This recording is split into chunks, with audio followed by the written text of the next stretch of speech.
So what's the fucking point in all of this? This is where we've got to now. We're in the penultimate chapter of the book, of this phase of the book, the transform, which is the R for reunite. And this is where we get to. What is the point? Where are we going? We're going back to the beginning to come to the end and bringing it all together. If you've watched or listened to these episodes all the way through, the summary of the chapters of the book, you will have heard me talk a few times about Karate Kid training, and this is where it does all start coming together. This is, for anyone who hasn't seen the Karate Kid, the analogy is that a guy a schoolboy moves to a new town, starts getting bullied, goes to see an old fella who he asks to teach him karate, and the old fella starts getting him to paint his fences and wax his cars and sweep his floors. And at some point, this lad says, "What are you doing? I wanted to learn karate." And the old guy says to him, "You have been learning karate, you just didn't realize." And then the end of the movie is him showing how he learned karate and then wins a big tournament. That's what this work is often like. It's why I like that analogy. We can be doing different things along the way. We're learning how to wax cars. We're learning how to paint fences. And it's not until we start bringing it together that you start to realize the impact it can have on your life. So this part of the work, the reunite, it's all about talking about the multiple personality work that we've talked about in the past. So if you've never watched or listened to any of my episodes talking about our multiple personalities, this will make no sense to you. So the best thing you can do is pause this and go back and watch or listen to the relevant episodes. I will put links below this episode, and I will put links at the end of the episode on YouTube so you can see. But the very short summary of that work we've done is that we are not just one person. There are lots and lots of different elements to us. There are lots of different personalities that we've developed over the years. And we develop those because from a young age, going back to the emotional repression stuff we've talked about, we have been learning that a part of us is not acceptable. A part of us is not good enough. And therefore, we create these adaptations in order to repress the parts we don't like and to deal with the world that we've born into. It leads to a quote that I love, which is where loads of this work traces back to the psychologist Carl Jung. And he says this line, which is perfect, which is, "I'd rather be whole than good." And what that traces back to is all the same stuff. What we've created by going through all of these adaptations in our life is we've created a version of us that isn't whole. It's split off. We've created these adaptations, as I say, and that's because we're trying to be good all the time. By doing all of the emotional work, by accepting our emotions, by processing them properly, by understanding that there are no such thing as negative emotions, we can then stop trying to be good all the time and instead become a whole version of us. And that's ultimately the purpose of the multiple personality work. Where we get to is, and as if you've followed this all the way through, we get all of these characters, we get a whole cast list of all these different parts of us. And then we realize, once we've been through how they've been created and why, we realize that we like some of them and we dislike some of them. And that's the most important part of it. We get right to the end of this work. If you're doing this going through the book, sort of step by step through the exercises, or working with me one-on-one, this ends up being a huge exercise and we end up with a nice big spreadsheet with all your characters, all their different traits, their triggers, their needs, human emotional needs that they meet, the practical needs they meet, and then whether you ultimately like or dislike each one. The kicker in this work is the key are the parts of us we don't like. So this ties into loads of the alternative or the traditional personal development and self-help worlds, and the bits where people tell you to look into a mirror and tell yourself you love yourself and tell yourself you're good enough and that'll make your life better. Now, don't get me wrong. I may have said this before. I have got nothing against any other parts of personal development or self-help worlds if they do what they're meant to do and they help you. So whatever it is, whether it's look in the mirror and tell yourself you're great, or standing in the back garden with your head in a bucket, I don't care. If it helps your life and it makes you feel better, great, do it, tell other people about it. At the end of the day, I've been thinking about this a lot lately. Everybody who changes their life becomes evangelical about the thing that they use to change their life. It's why you've got some people advocating the tell yourself you're gorgeous in a mirror, and some people advocating ice baths and breathing methods. That's what they use to change their lives. So they believe in it. No different to me. I believe in the stuff I've done.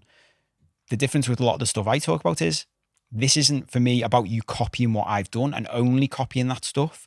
For me, it's find whatever it is that works for you and do that. So if looking in the mirror and telling yourself you're great and you're good enough and you love yourself works, fantastic. My problem with that, and this is something I found and the people I work with tend to agree with, is that if you stand in the mirror and tell yourself you love yourself, tell yourself you're good enough, what tends to happen is you get this little voice whispering at you. And the voice whispering at you is the dark sides of your personality in your subconscious, the bits that you've been ignoring and repressing. So on your list of multiple personalities, it's the ones you don't like. It's easy to stand and look at yourself in the mirror and say, I love you, when you're talking to the bits of yourself you already like. It's much more difficult to do that to the parts that you don't like. So the counterintuitive part of this work is the freedom, the contentness, the peacefulness comes from the contentment. Contentness is not really a word, is it? It comes from looking at the darkest parts of us, looking at the personalities that we wish weren't there until we do this work, and figuring out why they're there, learning to love them, learning to be grateful for them, and then learning how the real version of us, little Paul, little you, can do the things healthily and consciously that those other personalities were created to deal with. Does that make sense? As I say, if you've not heard me talk about multiple personalities before, this won't make much sense at all. So it's important to go back and listen to the other stuff. So what loads of people will say to me is, well, how can I possibly learn to love the parts of me that I don't like? There are parts of me when I've done this work that I've realized are really destructive. So let me share with you one of my key characters throughout all of this. And so in my old life, I used to suffer a lot with rage, outbursts of rage. Again, there's an episode from last year about anger and rage, and it's a hugely important topic worth going back over if you've heard it or listened to it or watched it before. If you've never seen that episode or listened to it, I highly recommend you go back and go over it. It is gold dust. It's really important, especially if you suffer with rage issues. And when I say rage, I mean, I used to get to points in my life where I would throw a glass at a wall during an argument. I once smashed a guitar on the floor. I broke my own hand punching a wall. This rage would just burst out of me. And that happened because I was repressing my anger. So when I started doing this multiple personality work, one of the characters I wrote on my list was a character that I named Bane, which is the big baddie in the third of the Christopher Nolan Batman movies. Big character, full of rage, full of just aggression and explosive anger. So I wrote down all of his character traits, and as I say, he was aggressive, he was rageful, he was frightening, he was intimidating. What would trigger him to come on the mic? Well, what would trigger him to come on the mic would be if I've repressed my anger for too long. I've been building all this stuff up inside me. You'll see if you go back to that episode, I talk about a bucket. Rage is the manifestation of repressed anger. Anger is a healthy emotion. Rage is an unhealthy manifestation of if you repress this healthy emotion for too long. So think of a bucket filling up with water, and every time you repress or suppress your anger, it fills up a little bit with water. And then you get to the end of that bucket and it's full. And if you've ever experienced rage or seen anybody experience rage, you will notice that when it overflows, when the trigger happens, it can be anything, because all it takes is any little thing that makes the bucket overflow. And what lots of people will do, as people in my old life would do, is they would equate the last thing that happened with the rageful outburst and say, well, they're out of sync. It doesn't make sense that you would react like that's one thing. But that's not what's happening at all. What's happening is you're reacting to thousands of things that have happened. You've suppressed anger around, and then it's overflowed. That's when Bane would come on the mic for me. That's what he would do. And then he would be the outpouring of this emotion. So what I had to do was understand why he exists. Why did he exist? Why did I create him in the first place? Remember, we created all these personalities subconsciously. So I created Bane because I didn't know how to handle my anger properly. I didn't know how to process anger. I didn't know how to express anger. It was not something I was ever taught. I was a people pleaser. This is something that runs throughout families, throughout society. It is very, very common. So Bane existed to help me if you think about your characters all standing on a stage, put them in a line, little me gets the mic, and the question is, can you deal with this anger? And I say nope, and I pass it to the next character.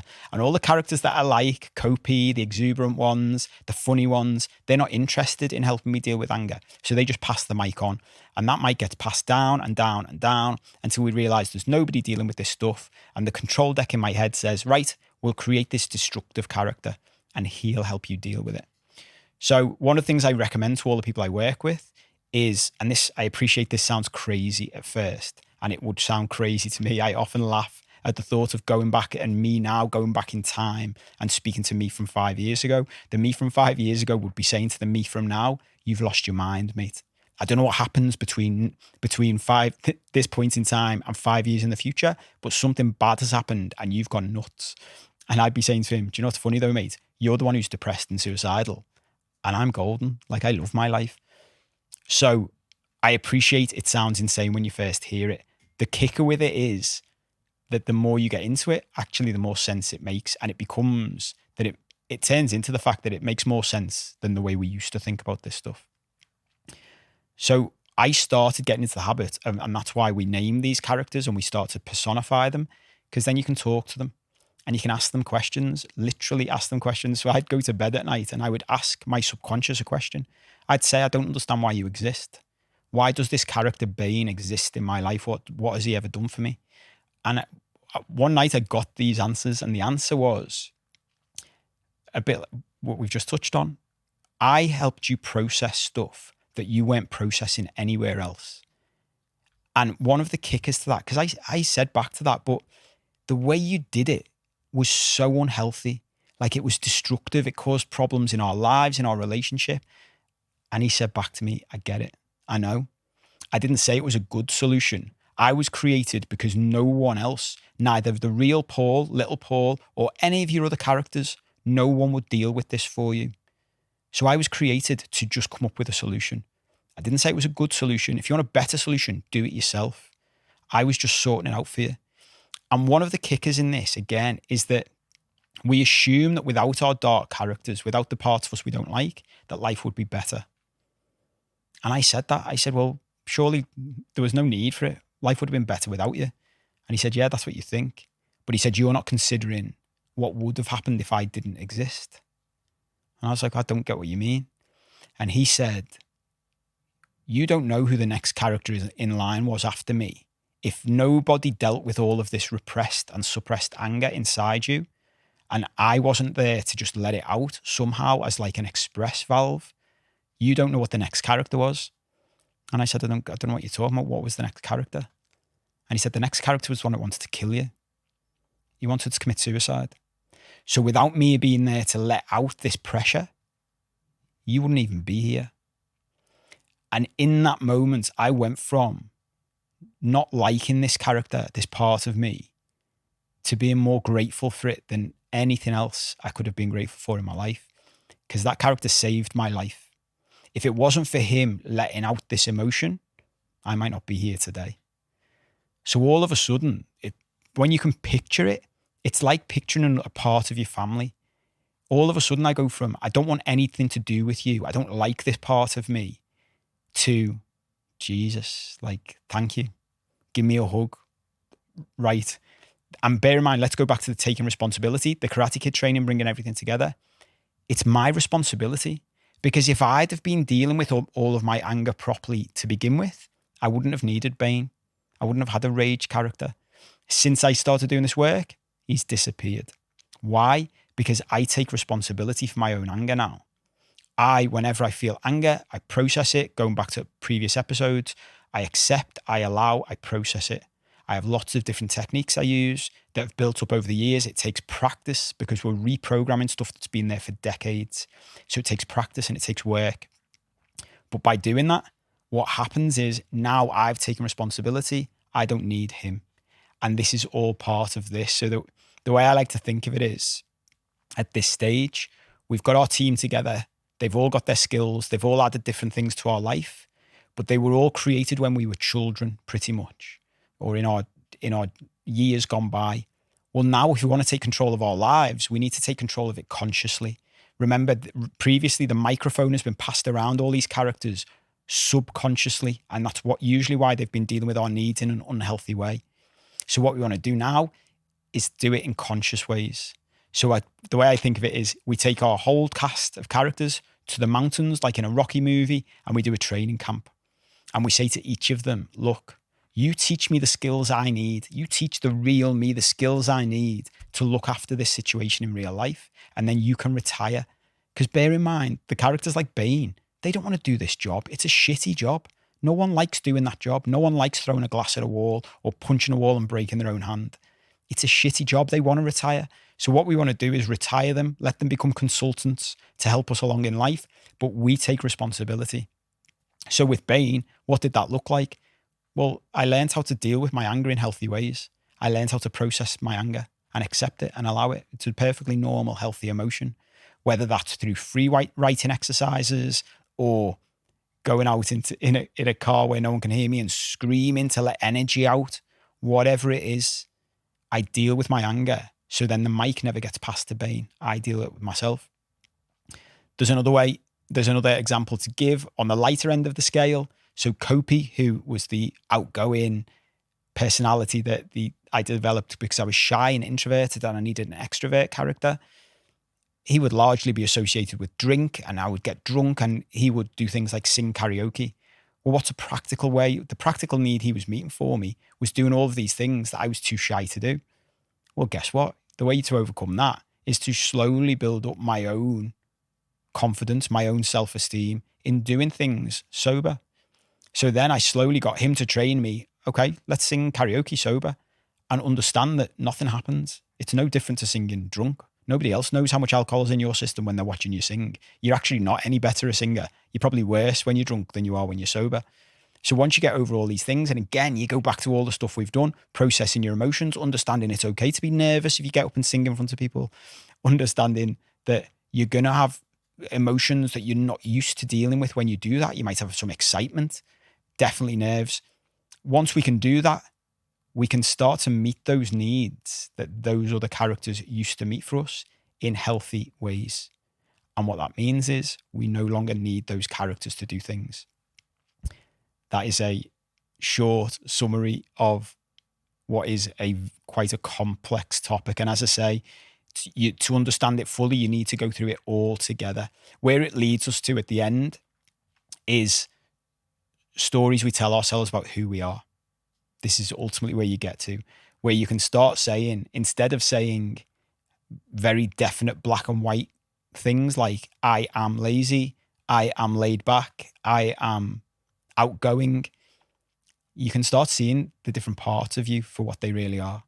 So you can start saying, yeah, well, sometimes I am lazy and that's okay. Sometimes I am a pain in the arse and that's okay. Sometimes I am fun and that's okay. The important thing is understanding that we are whole, and it's okay to be whole. It's okay to have all of these different aspects of our personality, and we don't have to repress the parts of us that we've been taught are bad, the parts that want to feel sorry for ourselves, the parts that feel jealous of other people, the parts that are lazy. These are all just normal parts of human life. And the real kicker to this is when you can really face that stuff and when you can see it for what it is, it actually drifts away more. It's the repression and the suppression of parts of us that we don't like that causes all the problems. So bringing it all together like this actually leads us to a place where we feel more content, we feel more at peace, and that spreads to how we see the entire world, not just ourselves. I hope that makes sense. It is a quick run through of all that stuff. As always, if you want the free chapters, go to paul7cope.com/free chapters. That's it. If you enjoyed it, share it with someone. I'll see you on the next episode.